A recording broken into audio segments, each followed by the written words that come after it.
All right, and welcome back for another episode of Carnivore Trades. Today is Wednesday, January 19th, 2022. So markets flushing here into the close, a big drop on the S&P, down 1% here. NASDAQ down just over 1%, Dow down 1% as well. There is a lot going on under the hood, and it's looking a little fishy, but we are seeing some downside in the market, obviously. But there's a lot of mixed signals here. It makes me think that this is just one big OPEX game, some theta burn going on. First thing here, you got the VIX, up 4% today. But I mean, what is that? When the S&P is down 1%, typically we see the VIX a lot higher. For instance, look at how high the VIX got in early December. And the S&P was actually down less off of the all-time high than it is now. And we're not really seeing protection buying here. So doesn't signal that there's a lot of panic going on. In fact, VXX is lagging as well, pretty nice. I mean, it did get a surge in the last second here of the day, but even as the spiders were dumping, it wasn't until about the last 30 seconds that it got a real bid. It was actually still within the high of the day that we set around 11 o'clock. So volatility, skew index too, skew index not pricing in any sort of future volatility. So to me, this, nice sell-off, but it does seem like we probably are due for a bounce next week. A lot of you guys have been asking me where we're going. I think we have to test 450 on the SPY. On the E-mini, it's 4,500. Basically, you're just taking, just a measured move from here to here, and then just subtracting it there. We're basically almost there now. We do have this head and shoulder pattern here on the daily. I know I kind of dismissed it a little bit yesterday because, a lot of the times these easy to see patterns fail, but this one is in play and it does have a target of about 434. So that is where I would think we're going. I don't know if we go any lower than that. I think it's possible. But that is the target of this head and shoulder pattern. And, it's not going to go straight down, but, there'll be bounces here. I do think, again, we get down to that 450 area, this is going to be good support. You've also got this area just below at around 445.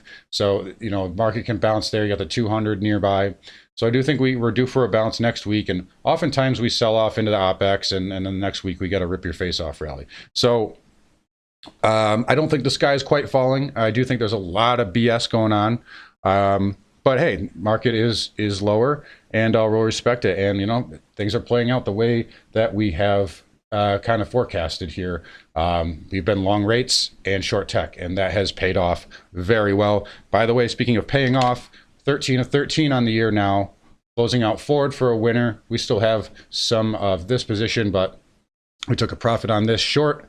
So now 13 for 13 on the year, up 4.45% year to date. That's total portfolio gains of 4.45% already.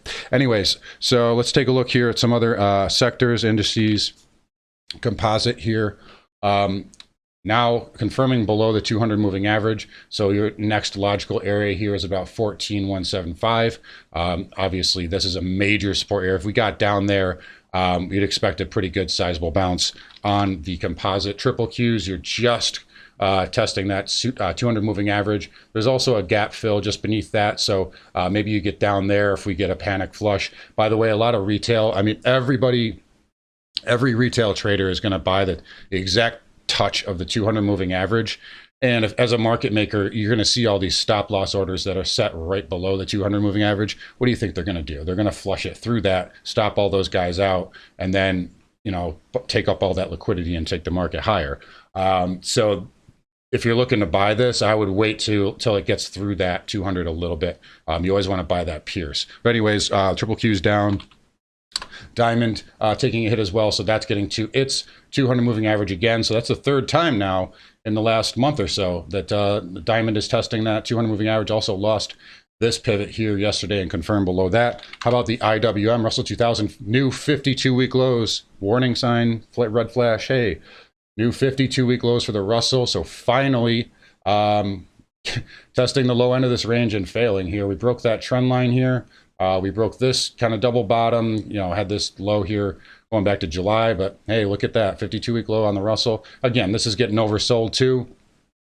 but they don't call it the turd 2000 for no reason. So small caps getting hit here. They probably, you know, again, this probably does get a bounce here with everything else, but I do think we got a little bit more lower to go before we get a significant bounce in this market. Let's look at yields. So yields did pull back a little bit. If we look at the bond futures, look at how low the 10-year got in the overnight. It actually looked like it was going to go into free fall. The 30-year actually got down to double bottom, basically just kissed 52-week lows there. So no surprise that it's getting a bit of a reaction off of that. So yields may do a little bit of pulling back here, but again, we still expect them to advance in the near, well, the near future, maybe not in the near term. Maybe they have to do some backing and filling first. But yeah, yields are still going to go a lot higher. And again, we have this negative forecast on tech because of that. Let's take a look at financials. So BAC reported today. Did gap up, but gave back all of those gains. Morgan Stanley also gapping up, but selling off as well. So not a really good look there, as it couldn't really hold. Either of these couldn't hold their gains. The XLF got drubbed here. Look at that beat down on XLF. Broker dealers also testing this trend line again, closing below the 200 moving average. Goldman couldn't hold yesterday's lows, so that looks like it wants to head lower. We probably get down to about 335. You got this pivot low here around 321. And JP Morgan, this is an ugly one. This is going to 140. So be careful with financials right now. They're telling you something. They're telling you this market is not right. With yields increasing, these stocks should be doing well, and they aren't. So that is a red flag. We're going to continue to follow that. Wells Fargo also got beaten down pretty good here, down 2%. So, you know, really beat downs across the board here in financials. This is at a nice move, though. So obviously your logical area of support would be right around 52, 52.50 at that 20 moving average there. But nice reversal there on Wells. Netflix does report tomorrow, and I believe UNP and CSX report tomorrow as well. So that could move the transport. So we'll be watching those ones. Let's talk about energy here. So we talked about this hanging man candle from yesterday. We did get a little bit of a reversal here on the XLE. The XOP came back as well. OIH, also some follow through there. Energy is really the strongest sector right now, and I don't really have any sort of sell signal. If we look at crude here, I said it's going to have resistance around 86, a Pierce of 86. It got up there. It should pull back, but energy is strong right now, and I don't really have a reason to short it. Again, I just told the members, if you want to take a stab at this, I don't have a problem with it. Just put your stop, make your stop as a close above, 86.50 or 86.79 was the high. If it closes above that on Friday, then just move out of it. But you could get a nice pullback out of this. It probably wants to go back and retest that 80 handle if it does, but energy's just been strong right now, and there's a lot of geopolitical news right now that can move energy. So I don't really want to get in the way of that personally.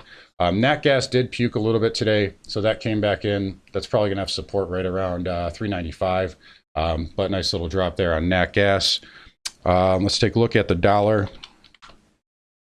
Yep, so dollar pulling back off of this little necktie here, but eventually this will move higher. This little dip here last week was just a shakeout, and ultimately I expect the dollar to continue higher. Might have to do some backing and filling first.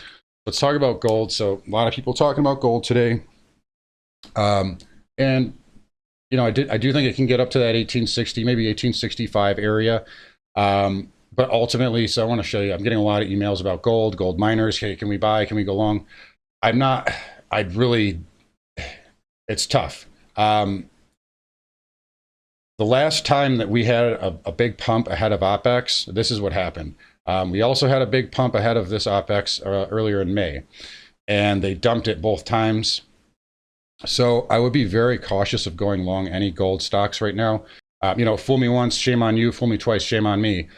So here you go. Here's your third time. Now, maybe they do. Maybe it breaks out. If you can close above, this red bar high here at 1880, I would say gold goes right up to 1950 and probably to all-time highs. But, just based off of past performance, I'm not so sure that happens here. But in any case, nice move there for gold. Silver also up nicely. Take a look at the XAU. Look at that power bar there. GDX, huge power bar. Let's take a look at platinum. Nice move there. So that got up to my target here around 1025. Maybe that wants to get up to the 200. That is a pretty nice push there. Palladium also getting on the move as well. trying to get through that 100 moving average, but stalling out a little bit there. And copper also a decent move, but really still struggling with this this 451 area. Just can't seem to get above that in the near term. Anyways, let's flip over here and talk about Bitcoin. So I will say this about, you guys know I haven't been too hot on crypto lately. However, I will say that with the market getting beat down as much as it is, Bitcoin's actually holding up pretty decently. Ether too, it's holding this green bar low. You'd think that Bitcoin would be flushing, and it's really kind of holding up. So that leads me to believe we could have an ABC up and test 45 or 46,000 over the next week or two. So crypto's actually kind of hanging in there. So I'll give it the benefit of the doubt for now, as it is showing some relative strength. Another kind of stock that I associate with risk and with crypto, I mean, Tesla. So take a look at here. Tesla's, obviously got hit today, down almost 3.5%, but if you look at where it is, it's really holding up relatively to the last couple of months. Whereas, we look at the SPY, we're just dipping off the highs, we're breaking down. The Qs are way off the highs. They're, threatening another lower low. But you have stocks like Tesla holding up, you have Bitcoin holding up. That is kind of a signal, at least a bullish indicator, maybe in the near term that risk isn't completely out of this market. And that does lead me to believe that we will probably have a bounce in the near term, because we're not seeing massive broad-based declines yet. We're still seeing a little bit of pockets of strength. We are seeing strength in XLE, like I mentioned. And again, we're seeing, Tesla holding up. If a Tesla can hold up, the market can hold up. Basically, that's a good rule of thumb to go by. Anyways, yeah, just wrapping up here. Again, be careful with this 200 moving average. Be careful trading. The next 2 days, there's going to be a lot of games going on, but we will test this double bottom likely tomorrow on the SPY. If we get through that, obviously got the 200 moving average, and just below that, or just above that, about 445, got this pivot and breakout. So that would be your support areas on the S&P. Anyways, guys, thanks for watching. Hit the like button, comment, subscribe, etc., and I will talk to you all tomorrow.